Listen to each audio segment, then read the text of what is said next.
Welcome to this edition of Labor Vision. I'm Bob Delaney, Executive Director of the Institute for Labor Studies and Research.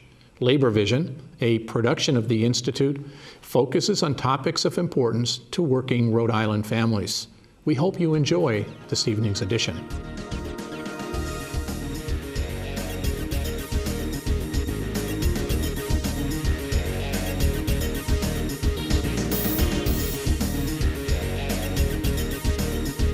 The next person that we're going to call up to the stage is the Secretary-Treasurer, Teamsters Local 251, Matt Tabey.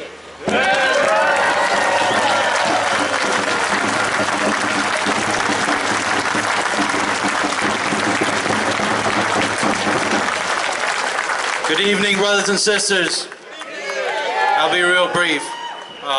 On behalf of over 5,500 members of Teamsters Local 251, I want to say we support you 100%.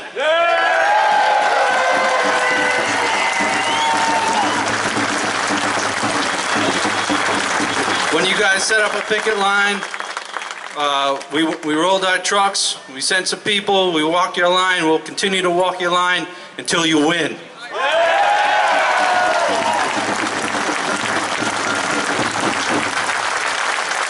A lot of our members are in the trucking industry, and certainly Teamsters do not cross picket lines.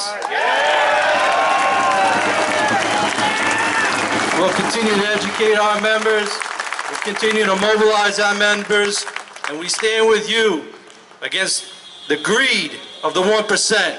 We'll stand with you against the greed of corporate America and Verizon. Thank you.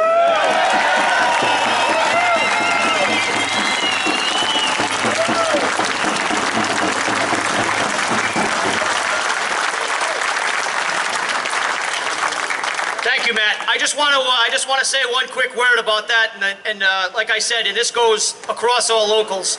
The Teamsters actually made it out to one of our locations on the first morning of the strike and had coffee and donuts set up before our first picket assignment showed up. I'd like to give them a round of applause.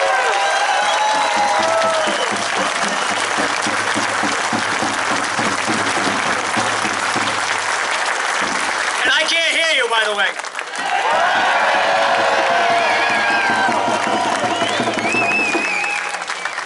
The next person is a dear friend of ours.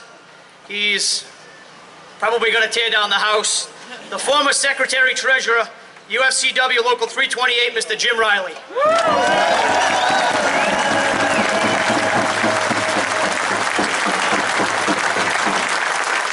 Brothers and sisters, this is my Verizon bill. These are my tongs. And this, brothers and sisters, is my lighter.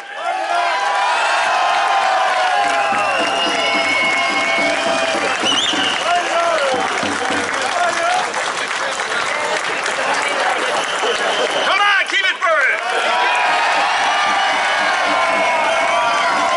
And this is what I'm going to do with every one of the bills that these sons of bitches send me until you go back to work.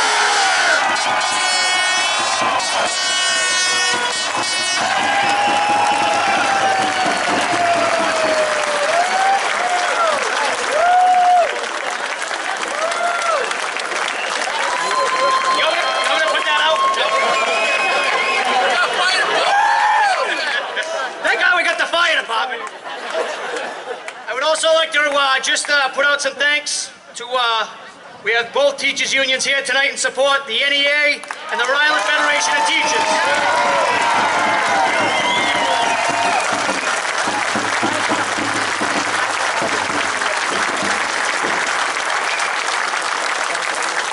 The next guest we're going to call up to the stage is the business manager of ATU 618, Mr. Tom Q.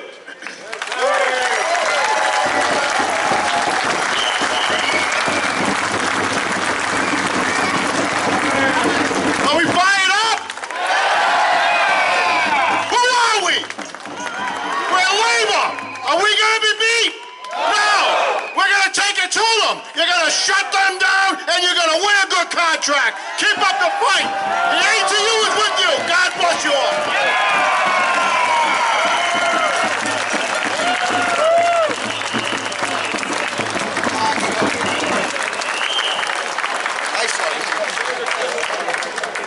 Thank you, Tom. The next guest we'll call up is the president of CWA, Local 1400, Mr. Don Trementozzi.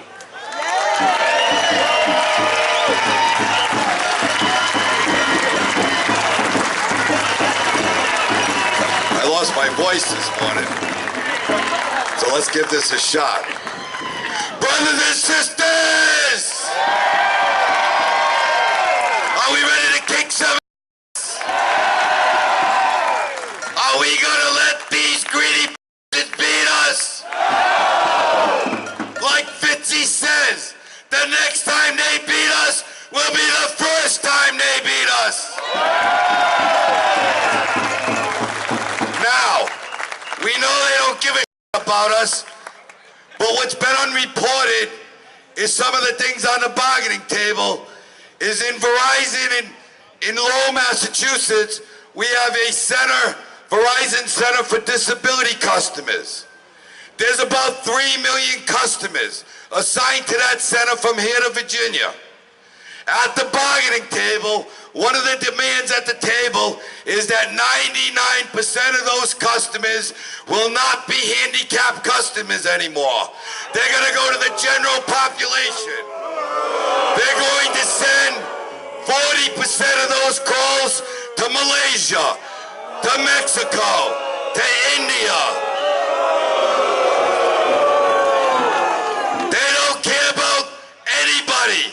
You, me, your families, but we care because we're union.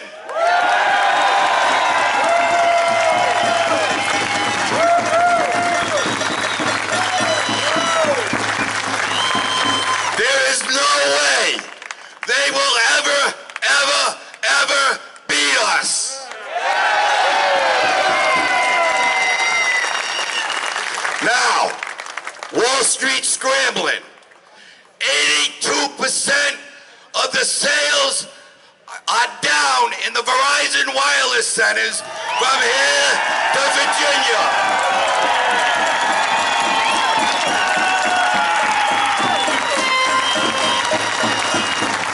The only thing these care about is the dollar in their pocket.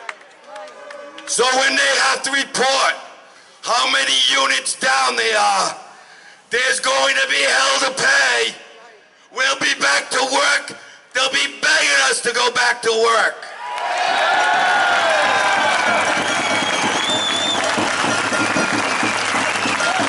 I want to thank and I want to assure you that the CWA and the IBEW is in lockstep with each other.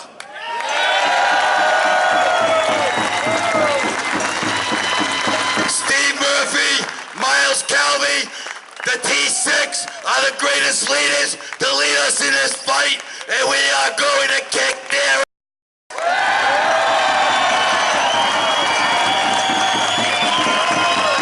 one day longer, one day stronger.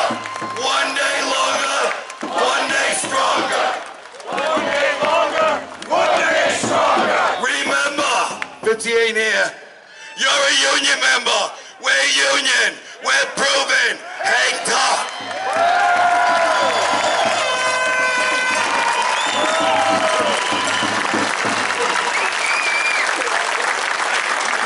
Thank you very much, Don. The next guest that we would like to welcome up to the stage is a good friend of ours, Congressman Mr. David Cicilline.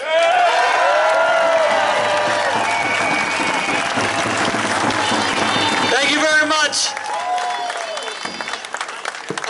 I first want to say, you know, there are a lot of us in Washington who are fighting hard for working families, and fighting really hard to make sure we rebuild the middle class of this country. And the best way to rebuild the middle class of America is to make sure more and more workers are represented by a union. If you look at the decline in the middle class of this country, it comes as a direct result of the declines of union membership, where people are represented, where collective bargaining is respected, where good wages and good benefits are secured.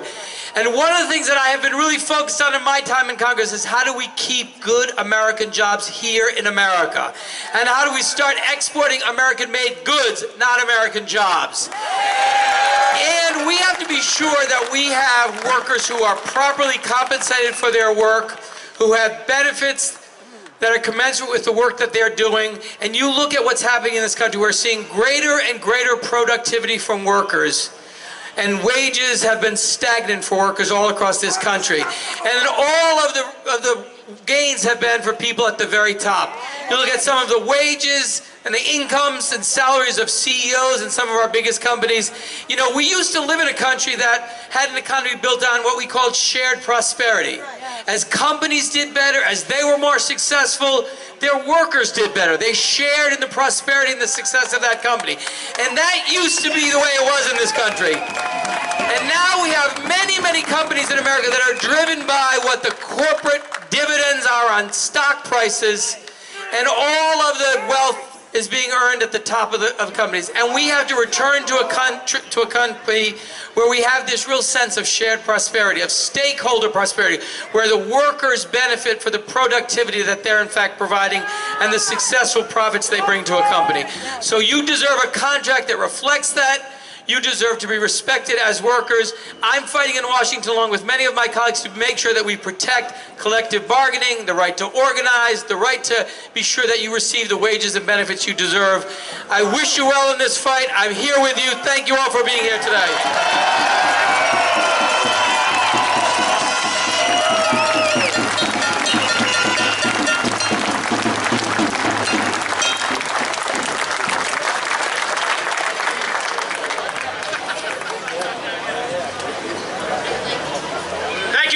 Congressman, I can't hear you!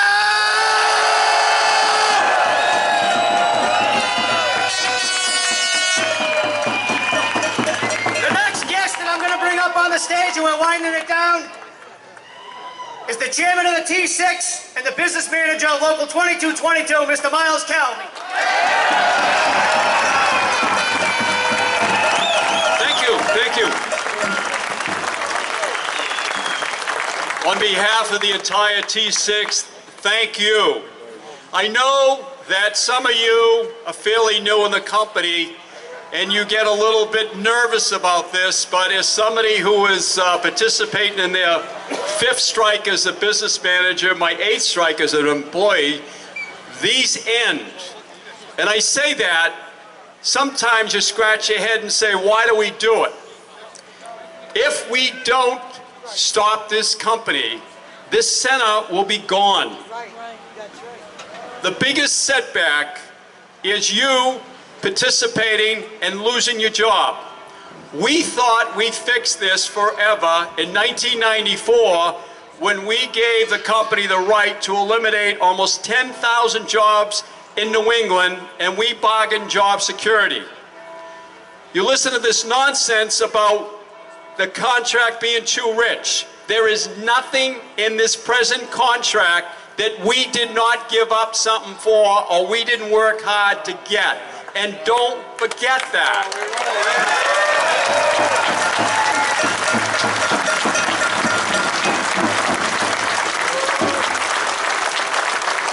Strikes give you an opportunity of the line between you, the worker, and management. You don't get anything if you don't fight. It is not small talk when we say, when you fight, we win. Because we do. If you didn't fight, you wouldn't be here. This center wouldn't be here.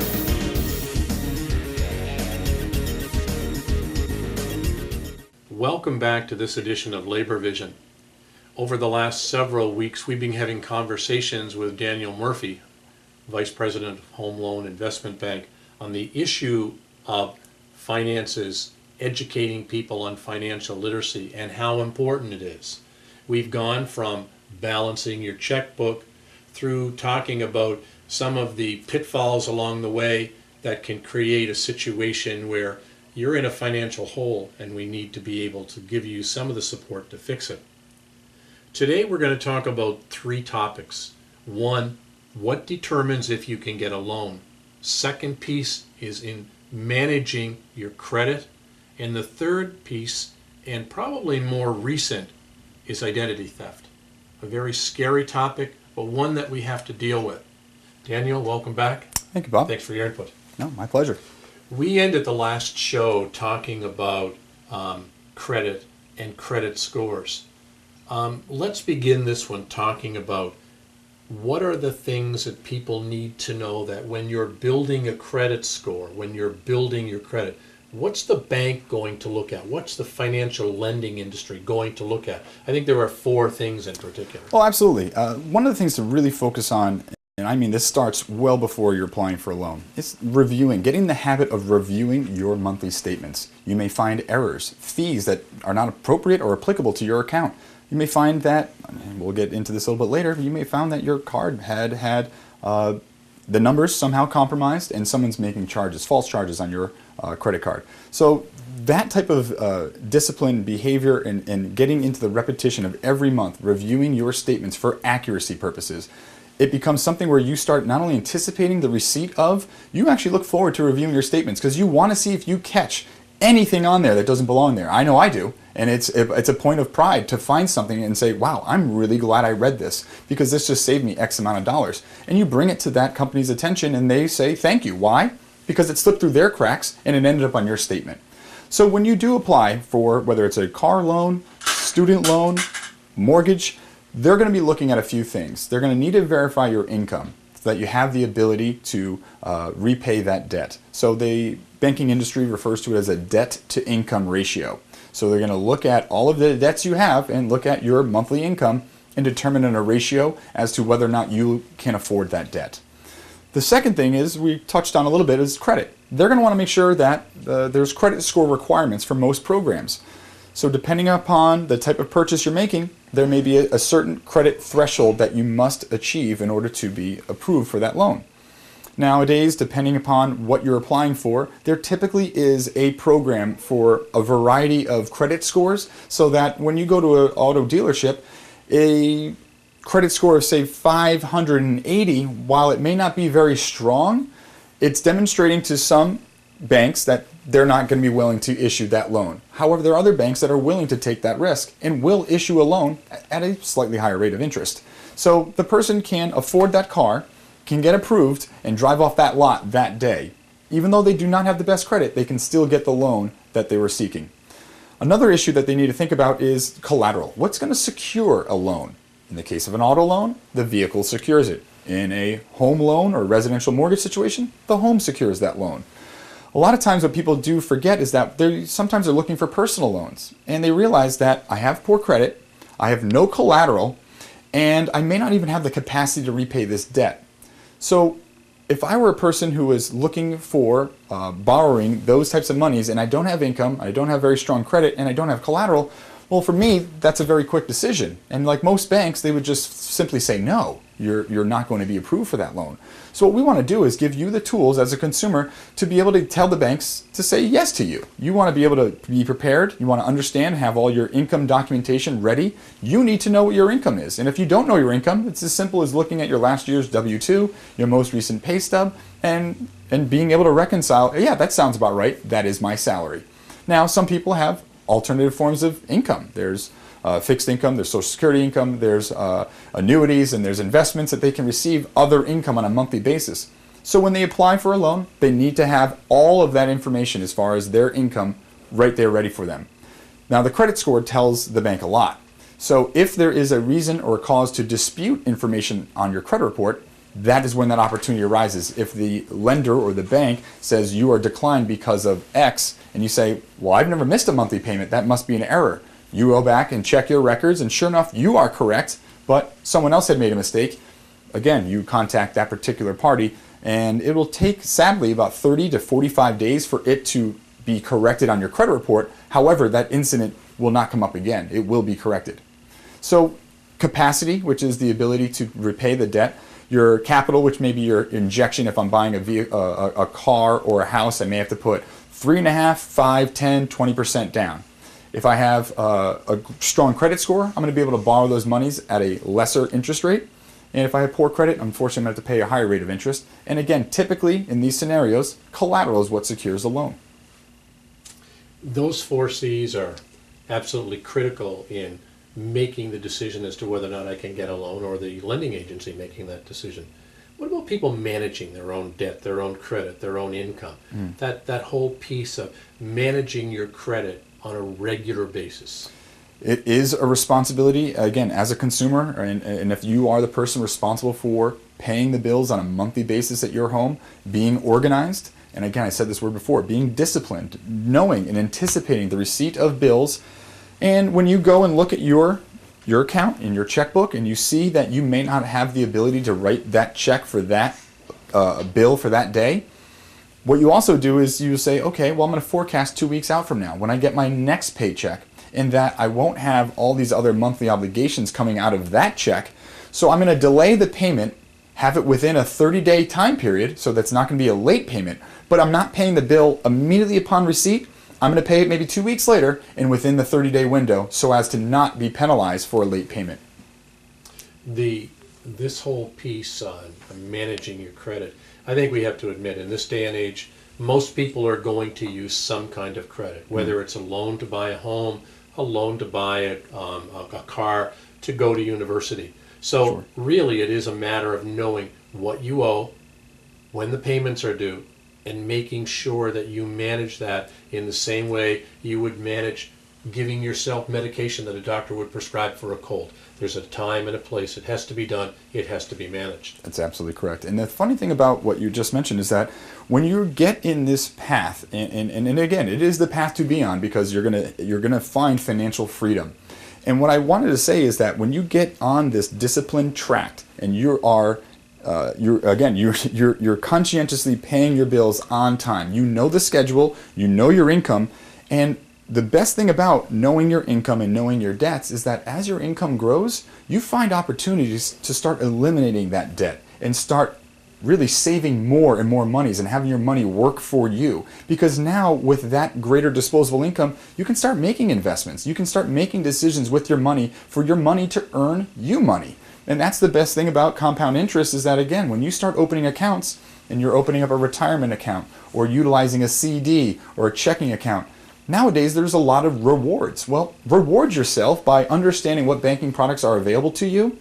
If the bank that which you're banking at does not offer these products and financial solutions, well, on a Saturday, go look online or drive around to see where the bank is that's closest to you and where you live, and see if they have the tools and the financial solutions that you need. Because having a bank as a partner is going to be really great for you as you grow and as your finances grow, plus the lessons that you can teach your children about the relationship of understanding their credit, understanding your personal expenses, but most importantly, being able to analyze, assess risk on your own level. Saying, oh honey, we can't go on vacation next month, we're going to have to wait until July. And then you're going to allow yourself the amount of time necessary to budget for it. Because sometimes it's very easy to break out that credit card, that plastic.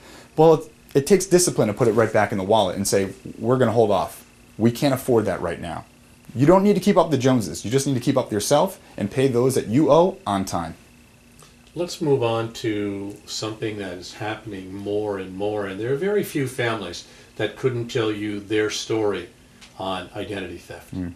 Is it becoming more common? Is it that easy? I mean, we've seen that debit cards and credit cards have a microchip in them now to try and reduce the opportunity for credit card debt, not so much credit card debt, for identity fraud. I remember getting a telephone call on a Sunday night many years ago saying, we want to know or let you know why your credit card was turned down. And it was a series of stores in New York.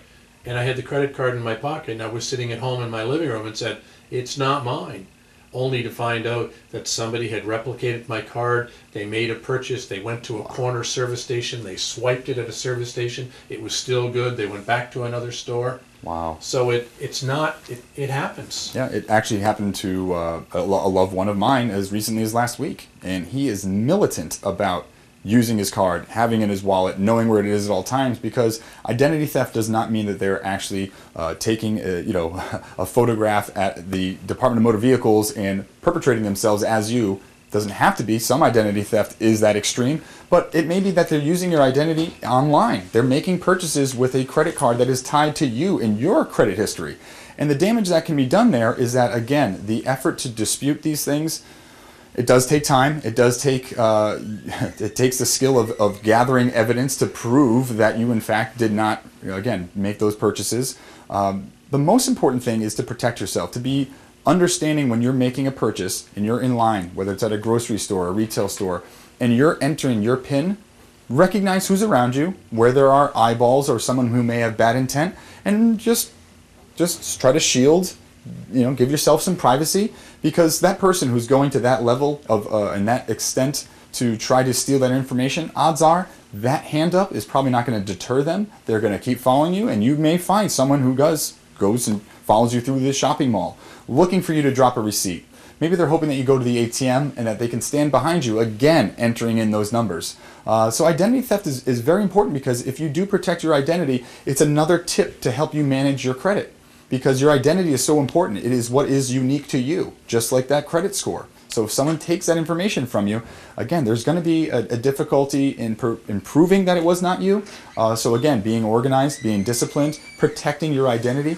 If you receive your monthly invoices and after you pay them, you just typically throw them in the garbage, be careful. There are people who do, sadly, dumpster dive and go through discarded items looking for things with account numbers on them so that they can, which is very common, contact the company, request a new card, which this is where the fraud typically is being alerted, but it's being mailed to an address that has not been associated with you. And that's typically where the perpetrator is usually, there's some breadcrumbs. And so you start putting together the pieces of the puzzle, and you come to find out that, again, your statement about the incident is true. But sometimes, again, if you could avoid that situation, if you could skip all that drama, again, a lot of it is maybe shredding your statements, organizing yourself. If you are using mobile applications or using a computer at a library, make sure that you close out of that program in its entirety, because again, you want to protect your privacy. You want to protect your credit card and your bank balances. That information is not public information, so you do want to protect it. That's the privacy that you deserve. I think it's important for us to really kind of summarize most of the things that we've talked about in the last 3 of this series on financial literacy. And the common ground would appear to be very clear. It's your responsibility to protect your financial situation. It's your responsibility to document what you do on a regular basis so that when something out of the ordinary happens, you are aware of it right away. Mm-hmm. It's important for you to make sure that you understand your credit score, and something as simple as going to the ATM to make sure that you're aware of your surroundings. Absolutely. That when you get a statement, shred it. Don't just throw it in the garbage. So I think that this is the very beginning, the thin edge of the wedge on a longer conversation about financial literacy. I want to thank you for taking the time out of your crazy busy schedule to sit here and have this conversation that I know will make a difference in the lives of many people. Thank you very much. Thank you again, Bob. Again, thank you for watching this edition of Labor Vision. We've spent the last 3 sessions talking about the importance for individuals to take responsibility for learning, not just English and math literacy and technology literacy, but primarily financial literacy. It can improve your life. It's your responsibility. Thank you for watching. Thank you for joining us for this edition of Labor Vision. We appreciate your input and encourage your comments. Labor Vision can be seen on this channel 3 times each week: Tuesday at 7 p.m., Thursday at 8 p.m., and Saturday at 5 p.m.